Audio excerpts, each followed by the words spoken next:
jamu itu memang filosofis sekali dok, Bener sih. sebagai warisan budaya. Jampi lan usodo itu Apa tuh? kata berasal Asal dari dua dari- kata. Memangnya dari Jawa sih, tapi dari Jawa ini ke Nusantara akhirnya ya kan.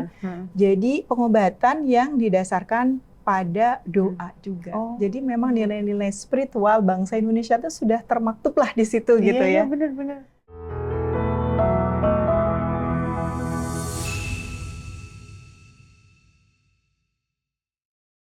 Nah, dengan adanya manfaat untuk sedemikian banyaknya, ada kan ya pasien-pasien yang mengidap penyakit tertentu yang justru harus menghindari nih penggunaan obat herbal. Ya. Contohnya nih dok, pada kasus stroke ya. Oke. Biasanya kan stroke itu harus ditangani yang jelas ketika serangan harus mendapatkan penanganan yang tercepat gitu ya, karena ada golden period. Nah, justru pada saat itu ya yang diperlukan adalah tindakan medis, gitu loh. Kadang orang awam tuh mesti, cari alternatif sana sini, padahal kita tuh lagi ngejar waktu yang sangat berarti gitu buat pasien tersebut. Terus kemudian pasti dokter tuh memberikan terapi sesuai dengan protokol. Iya. Pasti mungkin ada yang memberikan anti perdarahan, kan, anti koagulan dan sebagainya. Nah, ada beberapa herbal yang dia itu kontraindikasi. Misalkan orang yang mendapatkan untuk terapi anti perdarahan atau anti koagulan, nah jangan menggunakan obat herbal yang sama-sama berperan sebagai anti juga. Nanti yang ada malah perdarahan. Nah, ya, itu tambah hebat. Contoh bawang putih, terus juga kunyit, jahe. Kalau misalkan digunakan untuk pangan fungsional sih nggak masalah ya, untuk masakan dan sebagainya. Karena dosisnya juga beda ya. Kalau ekstra kan ya itu kuat sekali kan. Nah, itu hal-hal yang seperti itu. Ya. Wah, ini juga berarti kesimpulannya tetap ya harus konsultasi. Biar tahu bahaya, dan ingat sebelum menggunakan obat-obatan yang di luar yang diberikan sama dokter, ya ditanya dulu ke dokternya, jangan langsung dikasih berarti. Betul. Ya ke pasiennya. Sekarang pun dokter-dokter meskipun nggak belajar herbal medic harus benar-benar open mind, kemudian juga membuka diri terhadap penelitian-penelitian. Dan sekarang penelitiannya banyak ke arah bahan alam ya dok ya. Jadi nggak ada salahnya buat buka jurnal lagi gitu. Siapa tahu ada, ini penelitian terkini nih, misalkan tentang kurkumin, tentang temulawak untuk apa saja. Karena dulu gitu ya, 10 tahun yang lalu mungkin temulawak itu hanya untuk meningkatkan nafsu makan anak gitu ya. Wow, sekarang udah untuk anti nyeri, anti kanker, pengembangannya luar biasa. Gitu. Kalau penyakit ginjal sendiri gimana nih? Kalau misalnya dia mau mengkonsumsi herbal gitu? Ya, sayangnya herbal-herbal ini masih sedikit yang meneliti tentang efek terhadap ginjal dan orang yang punya penyakit ginjal ya. Karena memang kalau penelitian obat alam itu dok, meskipun uji klinis ya, dia pasti akan membatasi si subjek penelitiannya itu yang sehat ya kan, yang tidak mengalami gangguan fungsi ginjal. Pada dasarnya ya ketika seseorang itu mengidap penyakit ginjal pasti dia juga dibatasi ya dalam aturan minum dan sebagainya gitu ya. Cuman ada beberapa yang saya tahu dia bagus untuk meningkatkan fungsi ginjal. Contohnya adalah kandungan antosianin yang terdapat pada beri-berian.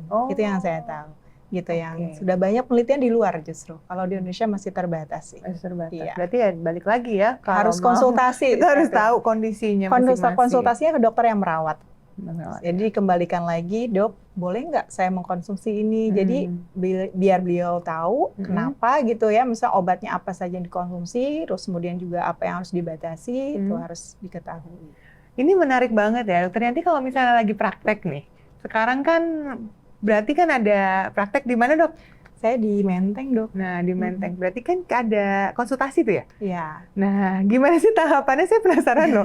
Kalau dokter herbal gitu ya, herbal medik ini kalau menangani pasien tuh tahapannya gimana? Jadi kan sebetulnya karena dokter herbal medik ini sebenarnya belum ada istilah dokter herbal medik ya dok ya. Cuman kan itu seperti tambahan kompetensi aja.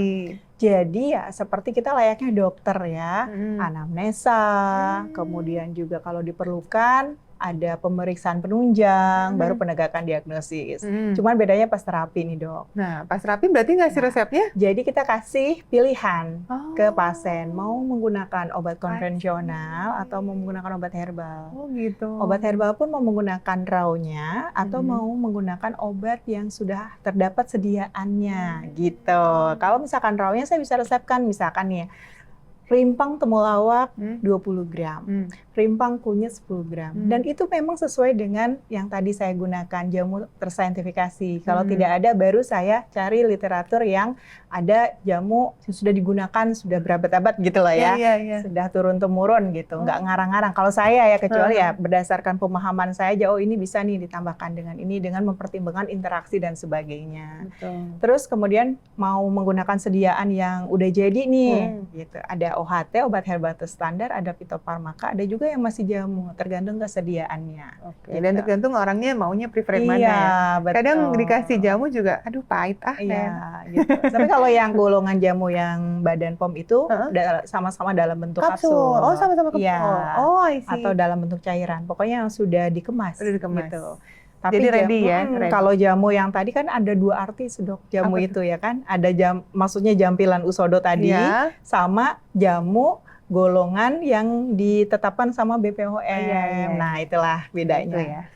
Jadi nanti ada logonya sih dok. Kalau misalkan kita ke toko obat atau ke apotek itu selalu ada kategori obat. Misalkan ini obat tradisional atau obat herbal, di situ jamu, obat herbal standar sama fitofarmaka. Jadi ada logonya. Oh, ada logonya, beda-beda itu ya? Beda-beda.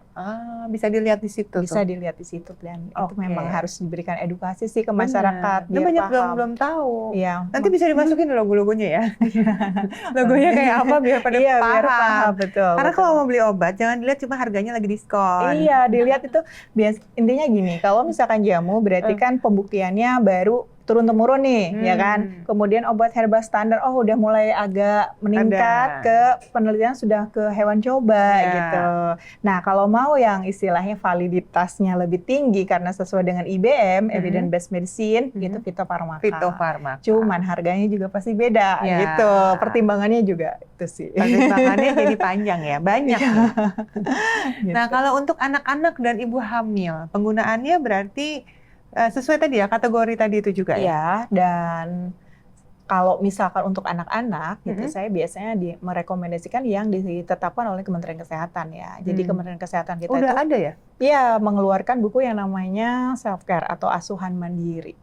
Asuhan mandiri untuk sehari-hari ya. Pemanfaatan tanaman obat keluarga dok. Oh gitu, itu bisa di browsing tuh ya berarti ya? Ada bukunya, tinggal di-download.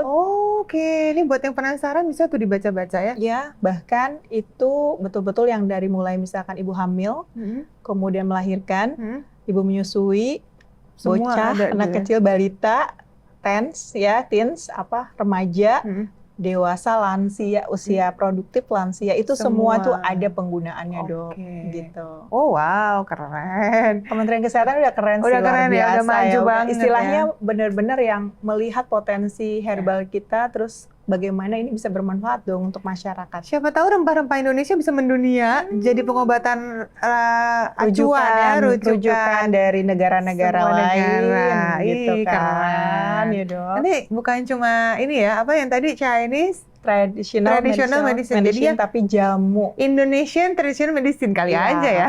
Jadi nanti jamu tuh udah ada di UNESCO, coba bayangkan. Keren, di UNESCO aja udah ada. Oke, kalau gitu aku mau ngajakin semuanya lovely people dan Dr. Yanti pastinya untuk main games. Oke dok? Boleh. Games mitos fakta. Tinggal dijawab aja. Nanti ini termasuk mitos atau fakta. Terus nanti boleh dijelasin sedikit ya. Oke. Yang pertama nih, lovely people, obat herbal dan terapi tradisional bisa menyembuhkan penyakit HIV/AIDS. Kira-kira mitos atau fakta? Jawabannya? Mitos dulu tapi saya jelasin ya. Mitos. Jadi sekarang ini sudah banyak penelitian yang ke arah sana.